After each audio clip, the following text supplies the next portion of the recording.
در زمان سلطان سلیمان که امروز دشمنا حتی چهره‌ای از او تخریب میکنن، از خلفای عثمانی است، فیلم ها برای از او ساختن که یعنی او یک مرد عیاشی به دنیا معرفی کنن. در زمان سلطان سلیمان یکی از کشورهای کفر برای سلطان سلیمان مراجعه میکنه که ما از کشور همسایه خود، کشور کافر دیگر میخوای بر ما حمله کنه، تو بیا با ما کمک کن، بیا بالاخره ما را از چنگ کافر دیگه نجات بدی.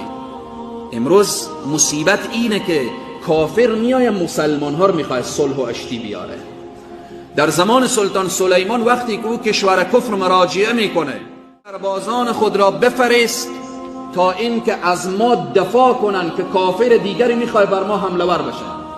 سلطان سلیمان میگه لشکر ما اقذر وقت نداره که به او سرزمین شما بیایه، فقط 500 دست لباس از لباسهای مجاهدین از سربازان اسلام میفرستم، اینها را فقط سربازان تو به تن خود کنن، در سر چوک ها استاده.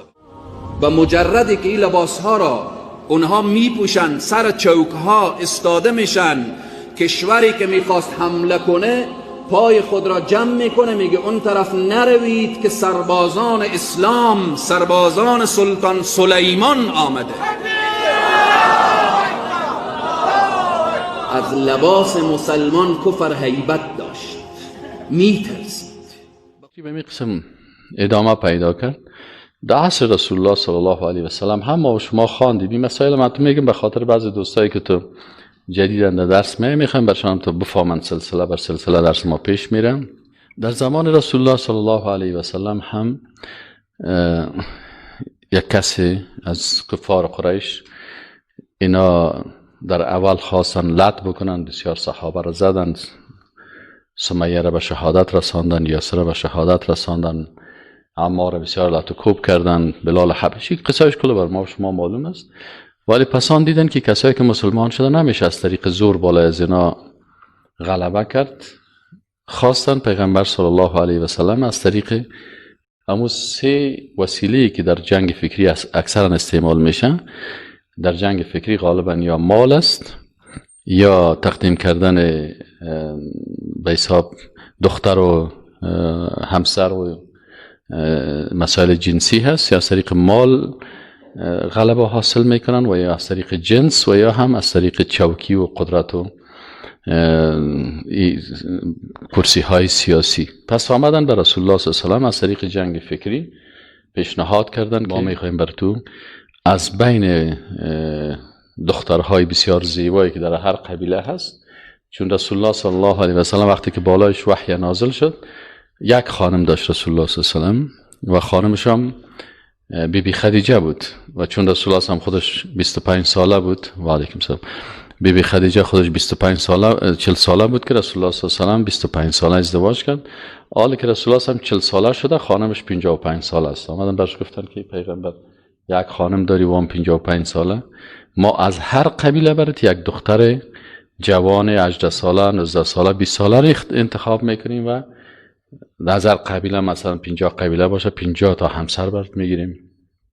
جنگ فکری هست و پیسه اگر کار داشته باشیم ما هر قبیله ما یک مقداری از مال تخصیص میتیم، بر تو پول میتیم، و یا هم اگر میخوای چوکی ما تا رئیس دارالندوه جور میکنیم، رئیس کل قبایل جورت میکنیم. ولی از می دعوت توحید و یکتاپرستی و دعوت اسلام ترک بکن. این پیشنهاد از اونا به رسول الله صلی الله علیه و سلم که باز رسول الله هم در جوابشان گفت که اگر آفتاب به دست راست مبارین، مهتاب به دست چپ مبارین، من دعوت خود ترک نمیکنم، الله ایره غلبه میته و یا هم شهادت قبول دارم، شهادت در راه همین دین اسلام. به این شکل اونا جنگ فکری در فتره مدنی هم جنگ فکری را شروع کردن. گفتن چه قسم پیغمبر باید چی کنیم و اصحابش و مردم عظیم و حرف بسازیم. حتی آمدن سر همسر رسول الله صلی الله علیه و سلم تهمت زنا را کردن. ام المؤمنین عایشه صدیقه را متهم به زنا ساختن تا بالاخره که آیات قرآن آمد و همون دسیسه از اونا را خود که ام المؤمنین عایشه صدیقه را دشنام میده. الله میگه الطیبات للطیبین، زن پاک نصیب مرد پاک میشه. پس الخبیثات للخبیثین، اگر شما میگین که این زن خبیثه هست، زناکار است، در حقیقت شما کسایی که میگین که عایشه العیاذ بالله خبیثه یا زناکار است، این دشنام شما به عایشه اکتفا نمیکنه، بلکه رجوع پیدا میکنه بر کی؟ به شوهرش. چرا یک پیغمبر میشه مثلا مثل نوح علیه السلام واره یا لوط علیه السلام واره ممکن است همسرش کافر باشه اما زناکار نه. والمحصنات من اهل الكتاب، یعنی اگر یک زن پاک سرشتی از اهل کتاب باشه نکاحش بر ما و شما جایز است. پس میشه یک زن کافر باشه یا اهل کتاب باشه، نصرانی یا یهودی باشه، ولی محصنه باشه، اما هیچ شده نمیتونه که زناکار خبیثه نصیب پیغمبر شوه، به خاطر از اینکه این الخبیثات للخبیثین است.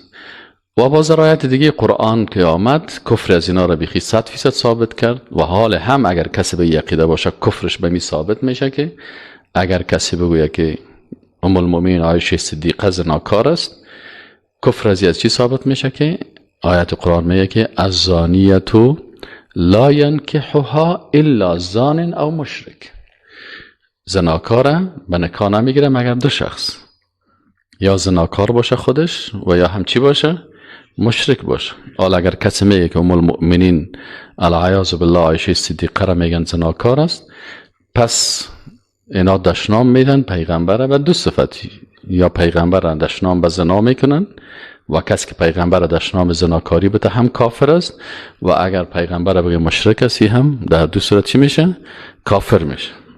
پس بعضی کسایی که دین نمیفهمن و در تلویزیون ها شما بعضی اوقات ببینین بعضی از کسا هستن خب لباس هم دارن و لنگی هم دارن، باز این تهمت ها را بالای ام المؤمنین عایشه صدیقه میکنن.